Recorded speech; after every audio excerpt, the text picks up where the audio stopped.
Welcome back, everyone. We're diving deep today into the world of product owners. POs. POs, exactly. And how to really set them up to, knock it out of the park. It's such a crucial topic, Oh, it really is. especially There's in today's fast-paced world. Exactly, yeah. So much is changing so quickly. Yeah. And we've got this fantastic article, Empowering Your Product Owner. I love this article. It's so insightful. Such a great framework. So let's unpack what really makes a product owner thrive. Well, right off the bat, the article brings up something a lot of people get tripped up on. Yeah. That distinction between, product owner versus product manager. Right, because sometimes it's two different people. Sometimes it's, That's all kind of mashed together. yeah, depends on the company. Exactly. And they even quote Melissa Perry in here, who We says, love her. she's great. She says, product owner is a role you play on a scrum team. Product manager is the job. Perfect way to sum it up. Right. But for today's deep dive, we're focusing on those situations where, you might be wearing both hats. Both hats, yeah. Like you are the product manager and you're fulfilling that product owner role on the team. Got it. And one of the most crucial things this article highlights is that link between giving POs autonomy and not just like the product being successful. But the team's happiness, too. Yes. Like everyone is happier when the PO feels empowered. Because imagine, right, you're accountable for how this product does, but you've got No power to actually decide anything. zero control. How frustrating would that be? You'd feel like you were constantly swimming upstream. That's the perfect analogy. The article uses that, too, to describe what it's like when POs aren't empowered. Yeah, they're paddling as hard as they can, but Like getting nowhere. yeah, just constantly hitting roadblocks. So how do we actually empower these product owners? That's the million-dollar question. Right. And the article breaks it down into some really smart strategies. All right, lay it on us. The biggest one, fostering true collaboration. And I think you really got to emphasize that true part. Oh, absolutely. It's not just about, taking orders from the higher ups. It's about recognizing the PO is the expert. Totally. They're the ones closest to the product, closest to the customers. And giving them the space to lead based on that knowledge, based on research, on customer insights. All of that. Mm. Because when decisions are just handed down, you run into so many problems. Oh, yeah. Like what? Well, the article lists a bunch. Lack of ownership from the PO, Mm-hmm. the value you're delivering isn't consistent, you've got all these competing requirements pulling the team in different directions. Sounds chaotic. It is. It really is. And I bet that leads to lower quality work, too. Absolutely. And just this overall sense of uncertainty within the team. Nobody knows what's going on. Right. It's demotivating. So, okay, even in the best case scenario, there are going to be times when, strategic priorities from above, Kind of override what the team's working on. like the CEO suddenly decides, Pivoting. pivot, We got to pivot. even if it doesn't really make sense. Yeah. And the article calls those strategic overrides, basically, where business objectives kind of force a change, even if it's not what's best for the product roadmap at that moment. Right. But even then, the product owner's got to have a voice. Oh, for sure. They got to be able to speak up and protect that product vision, 100%. It's about finding that balance between those top-down decisions Yeah. and trusting the PO's expertise. Makes sense. But, it's one thing to say you're empowering someone. It's another to actually, Walk the walk. walk the walk. So what Yeah. does that look like in practice? How do you actually do that? Well, it starts with organizational support that's more than just lip service, right? Yeah. Leaders have got to genuinely trust the PO's judgment and actually allow them to make decisions. Which can be tough, I imagine, for some companies, especially if they're used to a really hierarchical structure. You're telling me. The article mentions that shifting away from that mindset, it can be a real challenge. But it's so crucial. Oh, yeah. It's key to creating an environment where POs feel empowered. And it's not just about giving them that decision-making power. It's also about, Giving them the time and space to actually do the job well. right, freeing them from, all these other distractions and duties. Exactly. Well, remember, being a PO is a big responsibility, and if you pile on a bunch of other stuff, they're just going to get burned out. Makes total sense. We want them focused on the product. Okay, so we've talked about giving POs a voice within the organization, but what about outside the company? Access to customers and stakeholders, that's got to be huge. Oh, it's vital.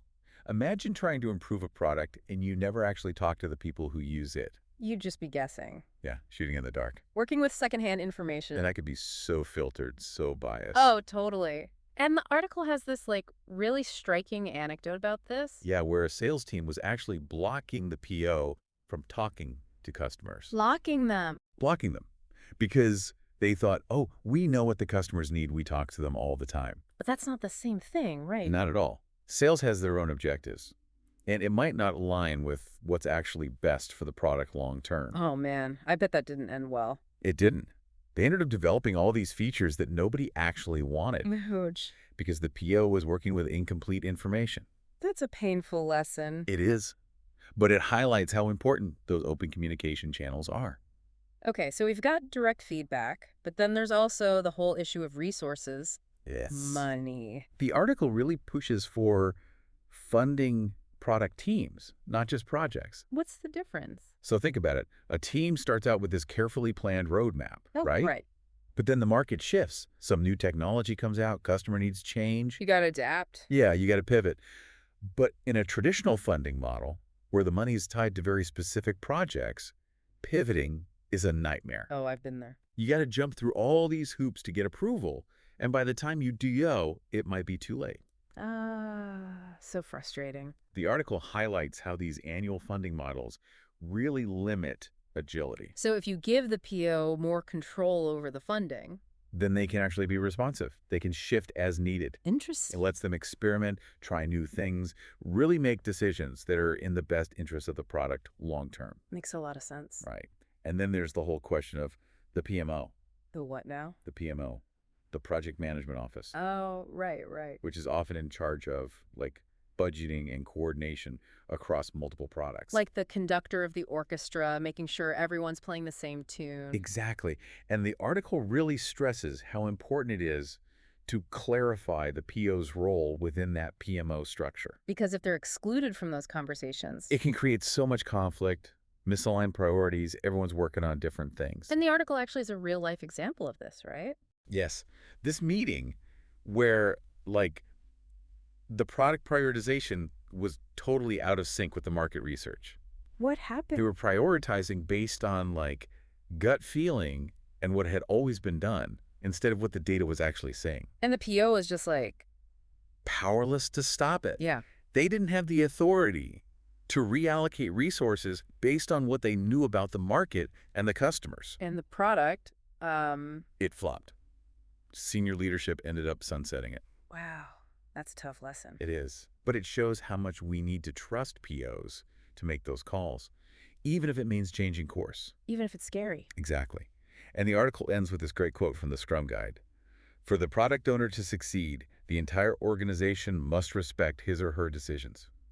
Wow. It's simple, but it's so powerful. It really makes you think, like where could you benefit from more autonomy and trust in your own work? I know, I'm thinking about it. It's a game changer. Absolutely. And maybe something all of us, no matter what our job title is, need to be pushing for a little more. More trust, more freedom to make decisions, more impact. That's what it's all about.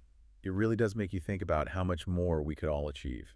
If we had that kind of like trust and autonomy, right? Absolutely.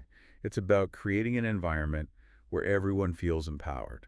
To take ownership, try new things, experiment a bit. Yeah, that's where the real magic happens. So as we kind of wrap up this deep dive into empowering product owners, like what are the big takeaways you'd want our listener to, walk away with? I think the most important one is that true PO empowerment, it's not just about giving them a fancy title. Right. It requires this fundamental shift in organizational culture. Away from command and control. Yeah, towards collaboration, towards trust, towards recognizing that the PO is the expert.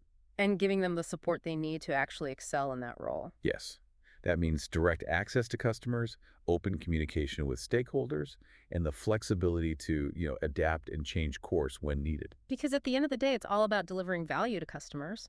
Building products that people love. And empowered POs are the ones who can make that happen. They're the key.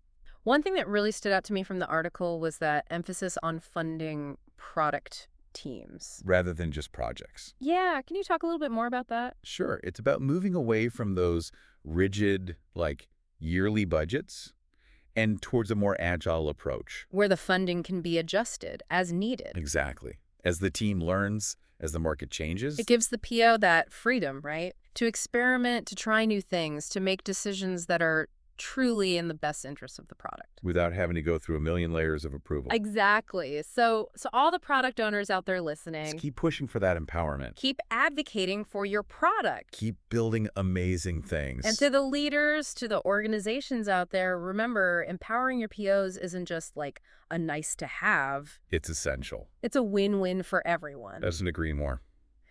All right, that brings us to the end of another deep dive. It flew by. I know.